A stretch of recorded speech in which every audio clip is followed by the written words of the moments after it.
Well, hi and welcome to another LRCC Soundbite. Are you ready for Christmas yet? You know, I hear that question asked all the time.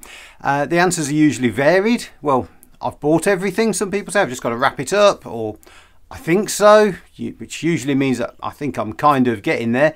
You know, we're all at that point now where we know that it's coming. We're halfway through Advent calendars. Children are getting more excited.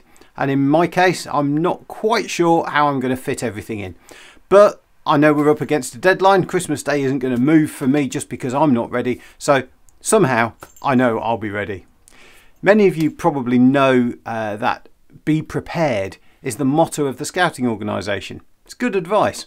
And we all prepare ourselves for things differently.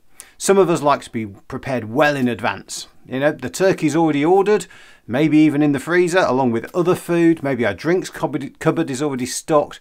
We know who's going to be where and when, and who's visiting and who's going, and all of that stuff. Other people tend to be a bit more last minute and just kind of have all the things available and will roll with whatever comes along. At Christmas, the church celebrates Jesus being born, something for which it seemed very few people were ready. Not even Mary and Joseph, you could argue. You know, events in the land at the time meant that they were travelling. They weren't at home. And when a baby's going to arrive, you can't just delay it for a day or two. That baby's coming and you've got to deal with it. The people might not have been ready, but God was very ready. He sent messages through the prophets telling people what was going to happen. He sent angels to see shepherds to tell them all about Jesus, so they then went to see him. He gave the wise men information and pointers so they too, sometime later, could come and visit the baby Jesus. And God had been preparing Mary and Joseph as parents. He helped them to do a great job of looking after this very special, precious baby.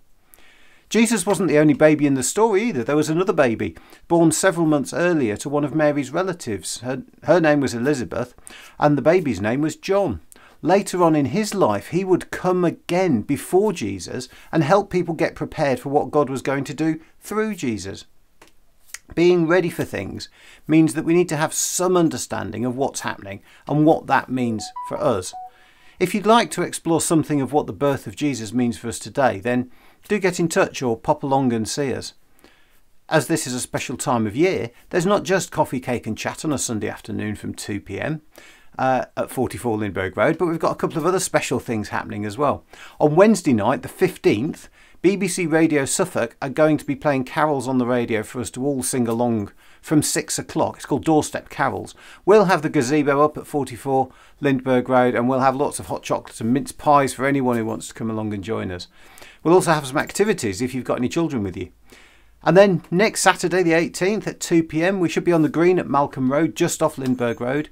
If you've come to our Games on the Green session, that's where we'll be. We're going to have a very special puppet show with lots of music, telling the Christmas story again in a different way. Again, hot chocolate and mince pies seems to be the rule for this year, so there'll be more of that. And then outside 44, we've also got some angel wings that have just appeared. Why not come and have a selfie taken with them and tag us and Inspiring Angels when you post it onto social media. They're all over Ipswich, and it's great for us to be taking part in that as well. That's it for this week. Hope to see you at some point. God bless you and have a great week.